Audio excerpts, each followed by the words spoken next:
Hello everyone, welcome to my YouTube channel I am chemistry. अभी तक हम पढ़ चुके हैं IUPAC nomenclature of alkane, alkene and alkyne. साथ ही साथ हम साइक्लिक कंपाउंड के नॉमेनक्लेचर भी पढ़ चुके हैं। अब हम स्टार्ट कर रहे हैं ऐसे कंपाउंड के नॉमेनक्लेचर जिसमें प्रेजेंट होते हैं फंक्शनल ग्रुप। तो फंक्शनल ग्रुप केवल अभी तक हमने नाम सुना था, आज हम स्टार्ट कर रहे हैं कि एक्चुअल में ये होते क्या है। सबसे पहले स्टार्ट करते हैं इसकी definition. Functional group functional group is an atom or group of atom which determines properties of organic compound। इस डेफिनेशन को हम एक एग्जांपल से समझते हैं। क्या लिखा है हमने अभी, दो कार्बन है तो एक सिंगल बॉन्ड है तो एन, यानी कि नाम हो गया इस कंपाउंड का इथेन। अगर इथेन के एक हाइड्रोजन को हटा दिया जाए और जोड़ दिया जाए OH ग्रुप तो इसका नाम हो जाता है इथेनॉल। दोनों में क्या डिफरेंस दिखाई दे रहा है? केवल एक चीज का कि यहाँ से हाइड्रोजन को हटा दिया और OH ग्रुप को जोड़ दिया, पर यहाँ पर ये जो बना हुआ कंपाउंड है बिल्कुल इससे डिफरेंट है। साथ ही साथ इसकी फिजिकल और केमिकल प्रॉपर्टीज भी इससे बिल्कुल अलग है। तो क्यों अलग है? क्योंकि यहाँ पर एंटर हो चुका है ये वाला ग्रुप।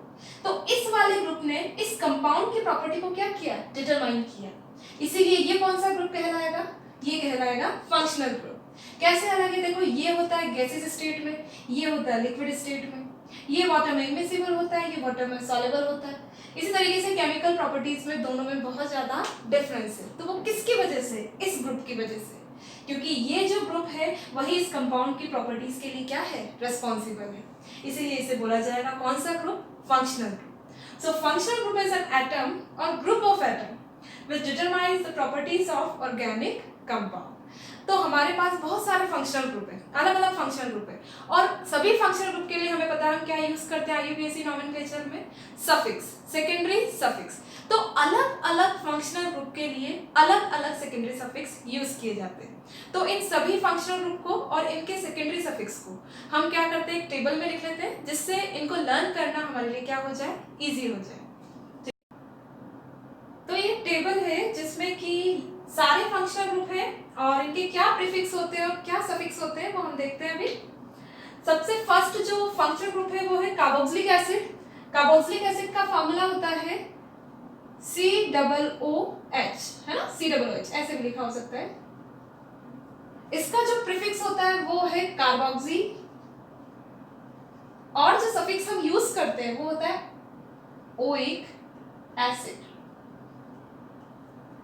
ये आपको याद रखने होंगे। अलग अलग फंक्शनल ग्रुप के लिए अलग अलग सफिक्स होते हैं और उन सभी सफिक्स को हमें याद रखना बहुत ज़्यादा जरूरी है, क्योंकि जब तक उनको हम याद नहीं रख पाएंगे आईयूपीएसी नॉमेनक्लेचर नहीं कर पाएंगे। क्योंकि हमें पता है कि आईयूपीएसी नॉमेनक्लेचर में अगर फंक्शनल ग्रुप प्रेजेंट है तो उसका लगता है क्या? Secondary suffix. तो उसे याद करना हमारे लिए बहुत ज़्यादा जरूरी है। इसीलिए मैंने इसको एक टेबल फॉर्म में लिखवाया ताकि आप इसे इजीली लर्न कर लें। सेकेंड है सल्फोनिक एसिड। सल्फोनिक एसिड होता है SO3H। इसका जो प्रीफिक्स होता है वो होता है सल्फो, और जो सफिक्स होता है वो होता है सल्फोनिक एसिड। आप ये सोच रहे होंगे कि हमेशा जो फंक्शनल ग्रुप है उसका तो सफिक्स ही लगने वाला है, तो फिर यहाँ पे प्रीफिक्स क्यों लिखा हुआ है? जब हमारे पास कंपाउंड में एक से ज्यादा तरीके के फंक्शनल ग्रुप प्रेजेंट होते हैं तो हम वहां पे प्रीफिक्स भी यूज करते हैं। वो कैसे यूज करते हैं वो हम आगे देखेंगे जब कंपाउंड का नॉमेनक्लेचर देखेंगे। एनहाइड्राइड, एनहाइड्राइड होता है कुछ इस तरीके से, बीच में ऑक्सीजन होता है तो दोनों तरफ इसके कार्बोनिल ग्रुप होते हैं, ठीक है। और जिसका प्रीफिक्स होता है वो होता है कार्बोक्सिलिक एनहाइड्राइड।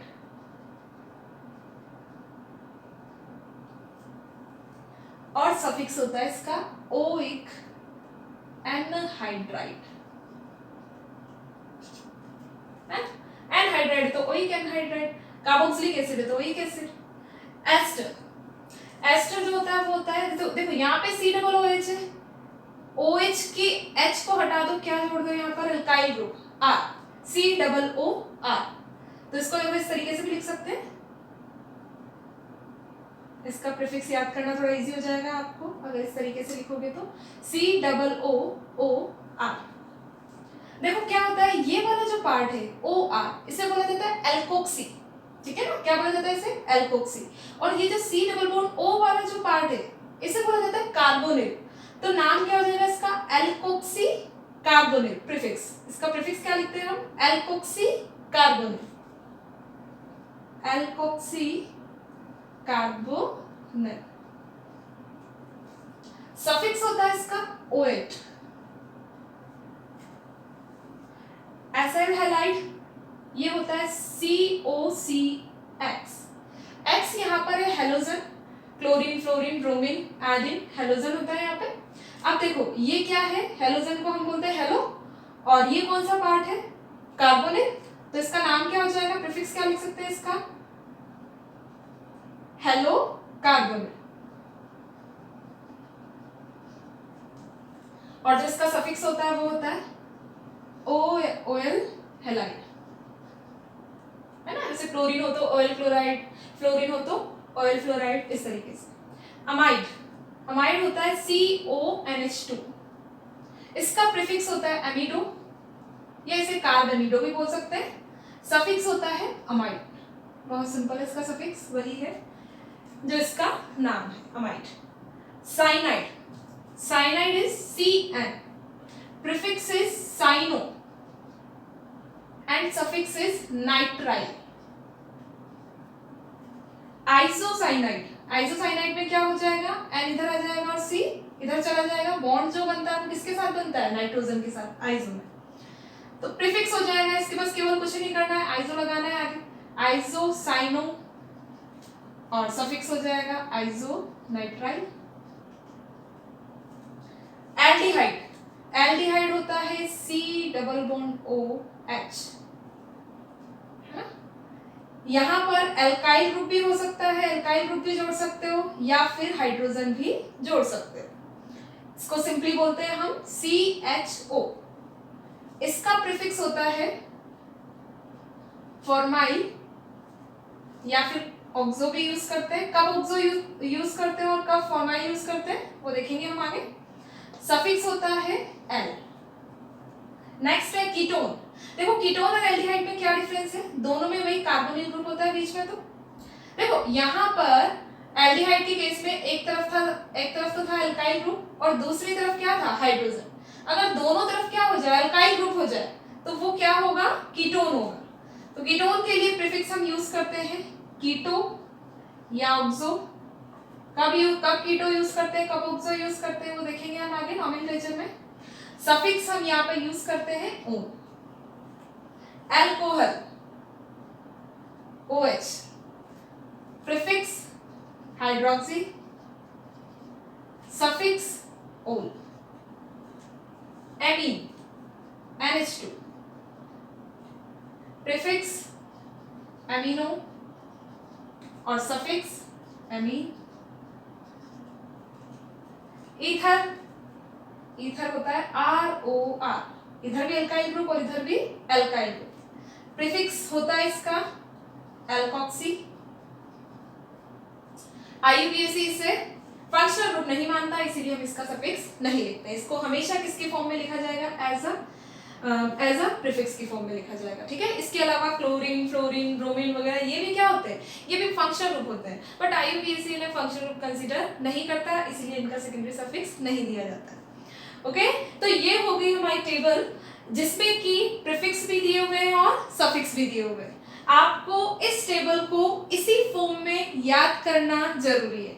इसी फॉर्म का मतलब आपको याद होना चाहिए कि सबसे पहले आता है कार्बोक्सिलिक एसिड, फिर आता है सल्फोनिक एसिड, फिर एनहाइड्राइड, एस्टर, यानी कि आपको सीक्वेंस याद होनी चाहिए।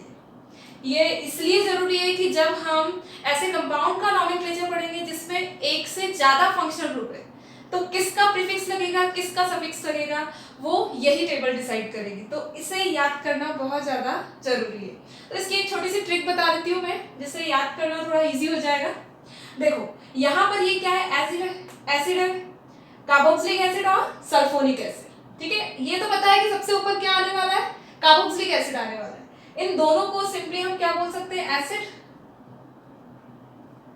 और ये जो एनहाइड्राइड, एस्टर, एसिड हैलाइड और अमाइड, ये चारों हैं एसिड डेरिवेटिव, क्योंकि ये किससे डिराइव हुए हैं, एसिड से डिराइव हुए हैं। इनका फॉर्मेशन किससे हुआ है, एसिड से हुआ है।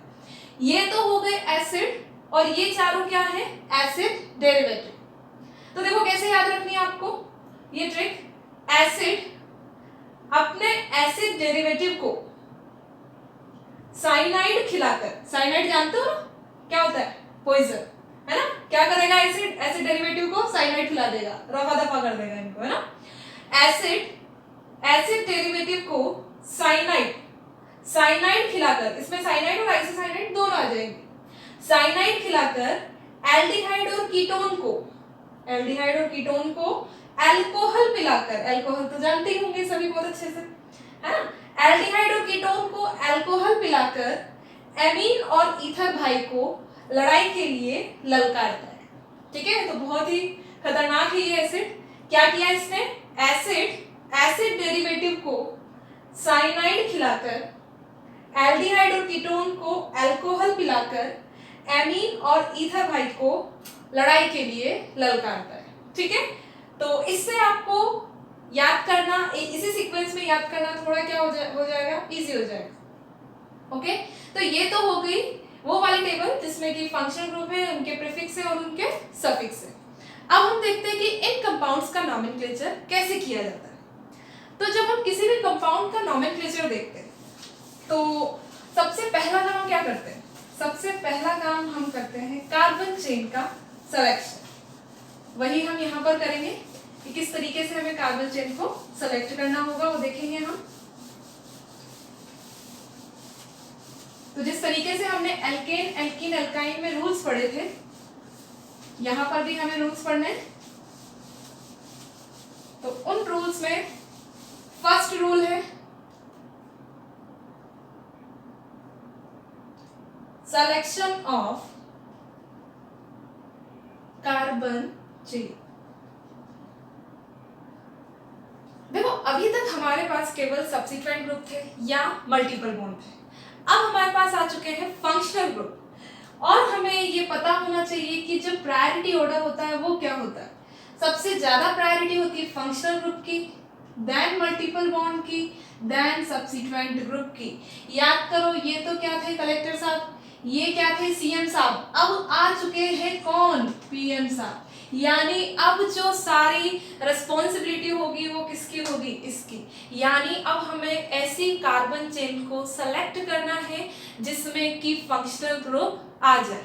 अगर फंक्शनल ग्रुप में कार्बन प्रेजेंट नहीं है, जैसे कि सल्फोनिक एसिड में नहीं था, अल्कोहल में नहीं था, तो हमें ऐसा कार्बन चेन के अंदर लेना है जिसमें कि ये फंक्शनल ग्रुप जुड़े हुए हैं। क्योंकि भाई कार्बन चेन है तो सिंपल सी बात है, जो हमारी चेन होनी चाहिए उसमें केवल क्या आने चाहिए, कार्बन ही आने चाहिए।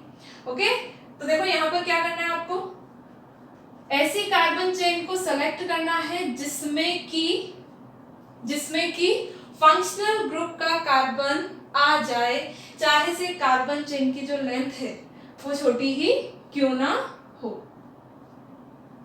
तो देखते हैं यहाँ पर कौन सी कार्बन चेन हम सेलेक्ट करेंगे। 1 2 3 4 5, हमें ये वाली ही कार्बन चेन, या फिर एक ये वाली देख लो, 1 2 3 4 5 6। यहाँ पर देखो 6 कार्बन आ रहे हैं और यहाँ पर करने पर 5 ही आ रहे थे। हमें ऐसी कार्बन चेन सेलेक्ट करनी है जिसमें कार्बन तो ज्यादा हो ही सही, पर साथ ही साथ फंक्शनल ग्रुप भी आ जाए। अगर कहीं ऐसी कंडीशन हो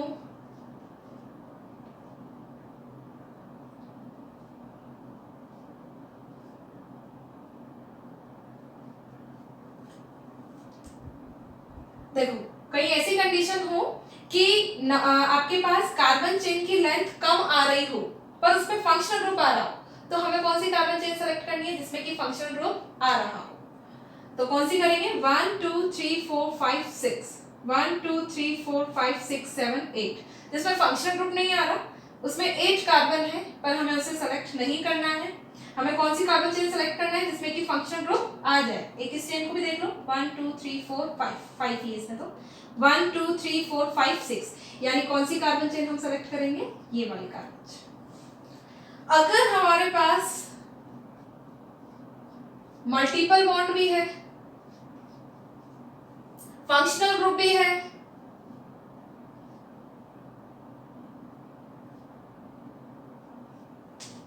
तो हमें कौन सी कार्बन चेन सेलेक्ट करनी है? तो हमें वो वाली कार्बन चेन सेलेक्ट करनी है जिसमें मल्टीपल बॉन्ड भी आ जाए और फंक्शनल ग्रुप भी आ जाए। देखो हमें एक बात ध्यान रखना है कि प्रायोरिटी सबसे फर्स्ट जो होगी वो तो किसकी होगी? फंक्शनल ग्रुप की। पर जो सेकंड प्रायोरिटी वो देखनी है वो किसको देखनी है? मल्टीपल बॉन्ड को। तो हमें देखना है कि ऐसी कार्बन चेन सेलेक्ट करनी है जिसमें मल्टीपल बॉन्ड भी आ जाए। तो 1 2 3 4 5 6 1 2 3 4 5 यानी कौन सी कार्बन चेन सेलेक्ट करेंगे? ये वाली जिसमें मल्टीपल बॉन्ड भी आ गया हो और फंक्शनल ग्रुप का कार्बन भी आ गया। अगर कार्बन नहीं हो फंक्शनल ग्रुप में तो हमें वो वाला कार्बन कार्बन चेन के अंदर इंक्लूड करना है जिससे कि फंक्शनल ग्रुप जुड़ा हुआ। देखो यहां पर ये वाला कार्बन है जिससे कि फंक्शनल ग्रुप जुड़ा हुआ है, तो हमें इस कार्बन को कार्बन चेन में लेना ही होगा। 1 2 3 4 5 1 2 3 4 5 6 ये वाली कार्बन चेन सेलेक्ट करेंगे, है ना। तो कार्बन चेन के सिलेक्शन में यही क्राइटेरिया याद रखो कि सबसे ज्यादा प्रायोरिटी जाएगी फंक्शनल ग्रुप को, देन मल्टीपल बॉन्ड को, और सबसे कम जाएगी किसकी? फंक्शनल ग्रुप की। सेकंड रूल क्या करते हैं हम देते हैं कार्बन चेन को नंबर। तो कार्बन चेन को नंबर किस तरीके से देंगे? क्योंकि यहाँ पर प्रायोरिटी सबसे ज्यादा है फंक्शनल ग्रुप की, तो हम नंबरिंग उसी तरीके से उसी साइड से करेंगे जहां से फंक्शनल ग्रुप क्या आ रहा हो? क्लोज आ रहा हो। या अगर टर्मिनल में प्रेजेंट है फंक्शनल ग्रुप तो उसे हमेशा कौन सा नंबर मिले? 1 नंबर मिले। देखो ये हमारा कोई क्या है? कंपाउंड है। इस कंपाउंड में कार्बन चेन का सिलेक्शन हमने कर लिया। सेकंड काम नंबरिंग वहां से करोगे जहां से फंक्शनल ग्रुप क्या आ रहा हो? क्लोज आ रहा हो। और अगर फंक्शनल ग्रुप में कार्बन प्रेजेंट है तो हमेशा उसे कौन सा नंबर देना है? टर्मिनल में प्रेजेंट है और कार्बन है तो हमेशा उसे कौन सा नंबर देना है? 1 नंबर। 1 2 3 4 चाहे कितने भी मल्टीपल बॉन्ड हो, चाहे कितने भी सब्सिट्यूएंट ग्रुप हो, पर हमें नंबरिंग वहां से करनी है जहां से फंक्शनल ग्रुप क्या आ रहा हो? क्लोज आ रहा हो। तो देखो यहां से करेंगे तो मल्टीपल बॉन्ड क्लोज आ रहा है, पर यहां से करेंगे तो फंक्शनल ग्रुप क्लोज आ रहा है। तो हमें प्रायोरिटी किसको देनी है? फंक्शनल ग्रुप को। और सबको भूल जाओ, ठीक है, और कुछ भी ध्यान नहीं रखना है। सबसे पहले देखना है किसको? फंक्शनल ग्रुप को। फिर फंक्शनल ग्रुप की पोजीशन अगर आइडेंटिकल लगे तो फिर देखो मल्टीपल बॉन्ड को, और अगर मल्टीपल बॉन्ड नहीं हो तो फिर देखो सब्स्टिट्यूएंट ग्रुप। तो फंक्शनल ग्रुप कहां से क्लोज आ रहा है? इस साइड से, तो नंबरिंग हम इस साइड से करेंगे 1 2 3 4 5 6, ठीक है। इस तरीके से हमें क्या करना है? नंबरिंग करना है। अब हम लिखते हैं इसका नाम। रूल थर्ड, नेमिंग ऑफ, ये था रूल सेकंड, क्या था? Numbering of compound, numbering of carbon chain. Rule third में वही नेमिंग ऑफ द कंपाउंड। नाम लिखते हैं, सिंपल सा एग्जांपल ले लेते हैं।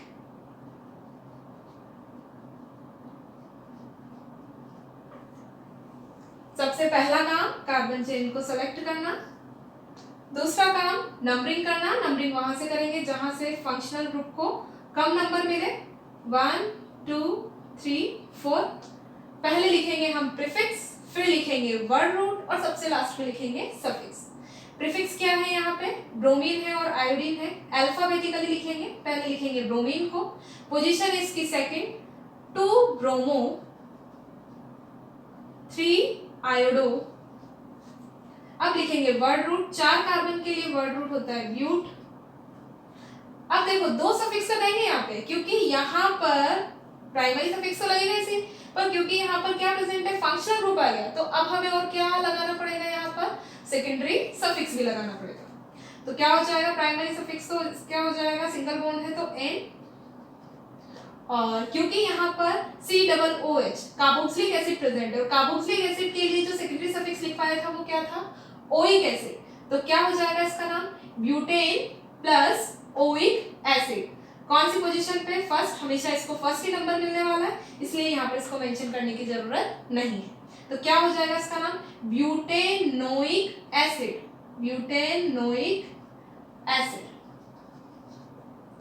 क्योंकि यहाँ पर ई है और यहाँ पर क्या आ रहा है आपके पास, अगेन वोवल आ रहा है, तो इसीलिए हम इस ई को हटा देंगे, तो इसका नाम हो जाएगा ब्यूटेनोइक एसिड। Simple, okay. तो ये तो सिंपल हमारे रूल हुए।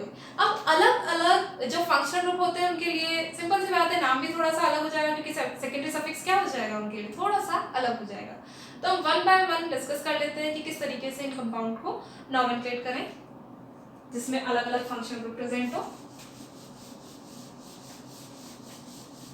सबसे पहला जो फंक्शनल ग्रुप है वो है कार्बोक्सिलिक एसिड।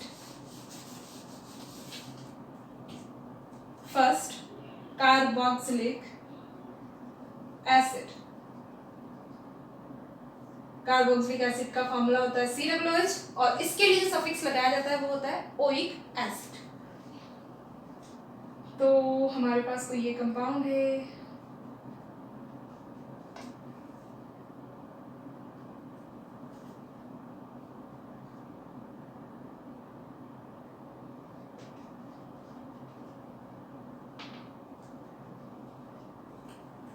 तो इस कंपाउंड के नाम के लिए सबसे पहले हम कार्बन चेन को सेलेक्ट करेंगे जिसमें कि फंक्शनल ग्रुप भी आ जाए और मल्टीपल बॉन्ड भी आ जाए। प्रीफिक्स है इसका, सॉरी सेकंड काम हम करेंगे नंबरिंग। नंबरिंग कहाँ से करेंगे, यहाँ से लिखेंगे। अब इसका नाम पहले लिखेंगे प्रीफिक्स 2 ब्रोमो, 5 कार्बन के लिए पेंट।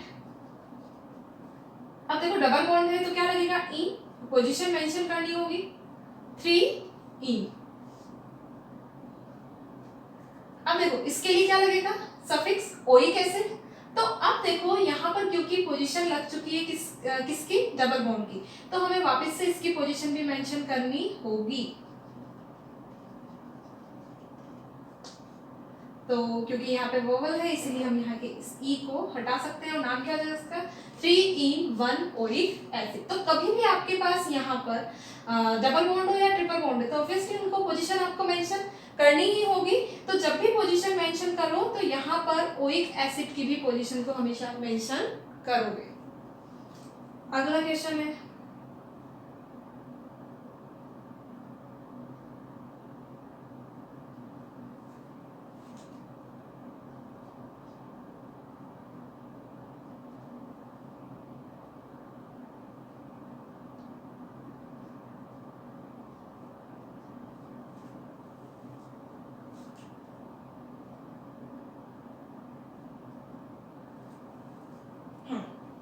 कोई ये कंपाउंड है तो इस कंपाउंड में हमें क्या करना है, हमें ऐसी कार्बन चेन को सेलेक्ट करना है जिसमें कि ज्यादा से ज्यादा मल्टीपल बॉन्ड आ जाए और फंक्शनल ग्रुप तो आ ही जाए।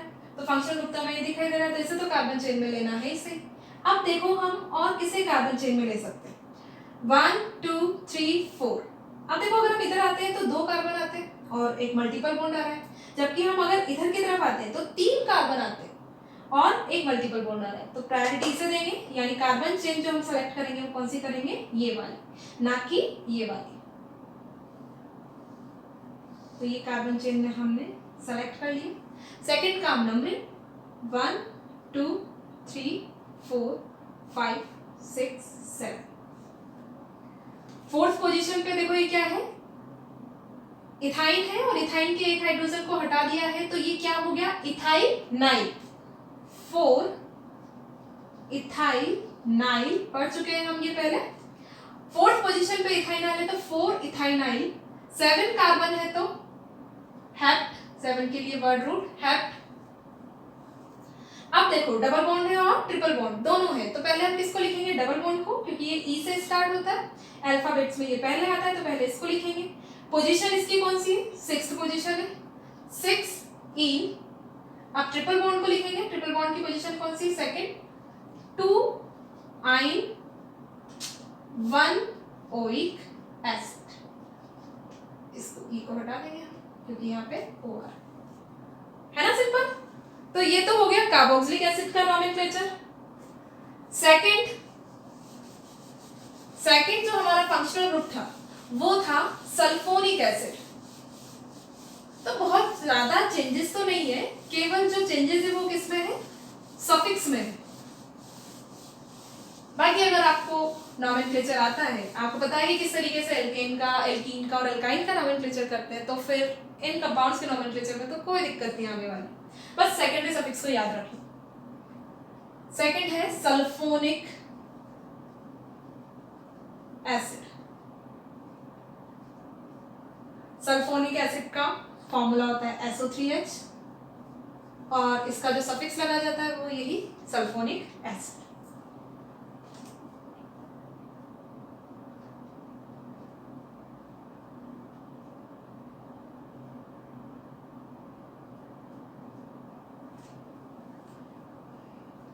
हमें क्या करना है, सबसे पहला काम कार्बन चेन को सेलेक्ट करना। कौन सी कार्बन चेन सेलेक्ट करें, 1 2 3 4 5 6 है ना, ये दिखाई दे रही 1 2 3 4 5 की हो जाएगा यहाँ पे। तो ये कार्बन चेन हमने सेलेक्ट की। सेकंड काम हमें नंबरिंग देना, क्योंकि ये फंक्शनल ग्रुप है तो हमें देखना है ये कौन से टर्मिनल से ज्यादा क्लोज आ रहा है। यहाँ से करते तो 1 2 3 4 फोर्थ पोजीशन पे आ रहा है, और यहाँ से करते हैं तो 1 2 3 थर्ड पोजीशन पे आ रहा है। तो नंबरिंग यहीं से करेंगे 1 2 3 4 5 एंड 6। तो क्या नाम हो जाएगा इसका, पहले हम लिखेंगे मिथाइल ग्रुप को 3 मिथाइल, थर्ड पोजीशन पे है तो 3 मिथाइल।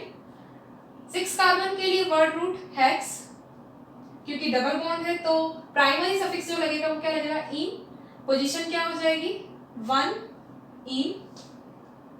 और सल्फोनिक एसिड जो है वो कौन सी पोजीशन पे, थर्ड पे, तो 3 सल्फोनिक एसिड, है ना, सिंपल है। और देखते हैं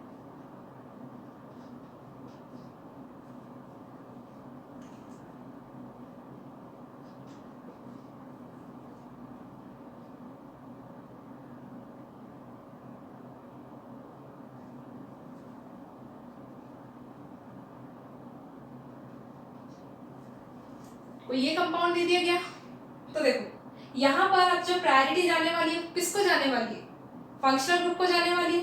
तो यहाँ पर देखो फंक्शनल ग्रुप और फंक्शनल ग्रुप, तो यानी हमें वो वाले कार्बन को उन कार्बन को कार्बन चेन में लेना है जिसमें कि सल्फोनिक एसिड जुड़ा हुआ है, SO3H ग्रुप जुड़ा हुआ है। तो यही कार्बन है 1 2 3 4 5।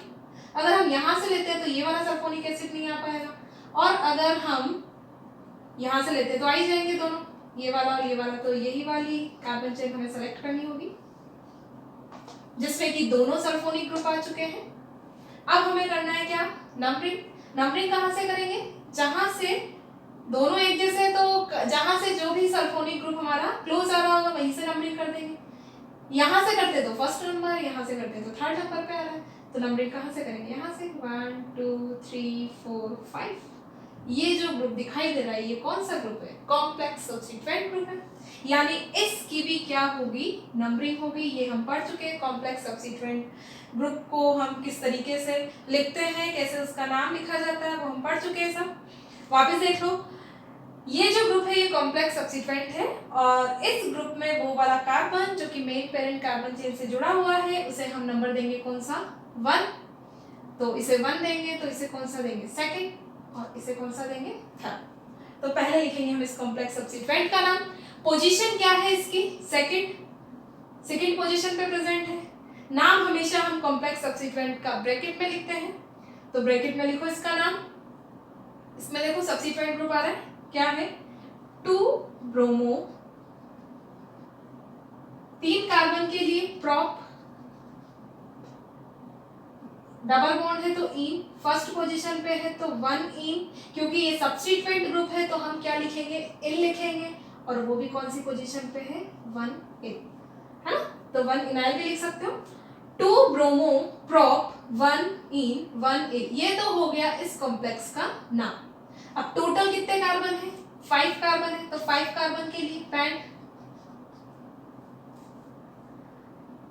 सिंगल बॉन्ड है तो एन, सल्फोनिक एसिड है कितने हैं, 2 हैं। तो देखो कौन कौन सी पोजीशन पे, फर्स्ट पोजीशन पे और थर्ड पोजीशन पे है, 1 3। 2 है तो हम क्या लगा देंगे, डाई सल्फोनिक एसिड, है ना मजेदार। तो इस तरीके से सल्फोनिक एसिड जो फंक्शनल ग्रुप है, जो अगर ये जिस भी कंपाउंड में प्रेजेंट होता है तो किस तरीके से इसका नाम लिखा जाता है वो देखा हमने अभी। नेक्स्ट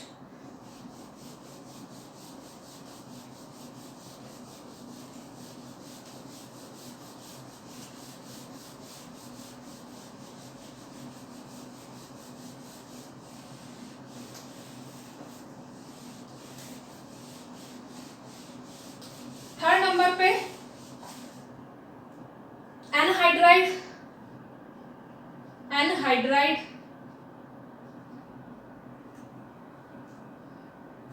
एनहाइड्राइड का जो फॉर्मूला होता है वो ये कि ऑक्सीजन से दोनों तरफ जुड़े हुए होते हैं कार्बोनिल ग्रुप, इस तरीके से।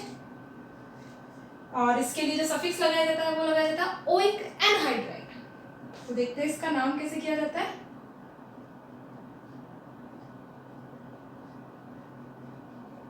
देखो यहां पर देखो, इस ऑक्सीजन के दोनों तरफ जो पार्ट जुड़े हुए हैं वो एक जैसे है ना। तो दोनों में जो नंबर ऑफ कार्बन है वो कितने हैं, 2। और 2 कार्बन के लिए हम क्या यूज करते हैं, एथ। तो अगर दोनों तरफ ऑक्सीजन के दोनों साइड में एक जैसे ही ग्रुप हो तो हम केवल इसे एक बार ही मेंशन करेंगे। तो इसका नाम क्या हो जाएगा, 2 कार्बन के लिए हम यूज करते हैं एथ, सिंगल बॉन्ड है तो एन, नाम हो जाएगा इसका इथेन। क्योंकि ये एनहाइड्राइड है तो इसके लिए हम क्या सफिक्स लगाते हैं, ओइक एनहाइड्राइड। तो नाम हो जाएगा इसका इथेनोइक एनहाइड्राइड, है ना। ये मत समझ लेना कि इसमें 4 कार्बन है तो ब्यूटेनोइक एनहाइड्राइड कर दो, गलत हो जाएगा। तो ये ध्यान रखो कि अगर ऑक्सीजन के दोनों तरफ अगर एक जैसे ग्रुप प्रेजेंट है तो आप केवल उसे एक तरफ का देख के ही उसका नॉमेनक्लेचर करो कि उसमें कितने कार्बन प्रेजेंट है। नाम हो जाएगा इसका इथेनोइक एनहाइड्राइड। पर अगर दोनों साइड अलग अलग ग्रुप प्रेजेंट हो,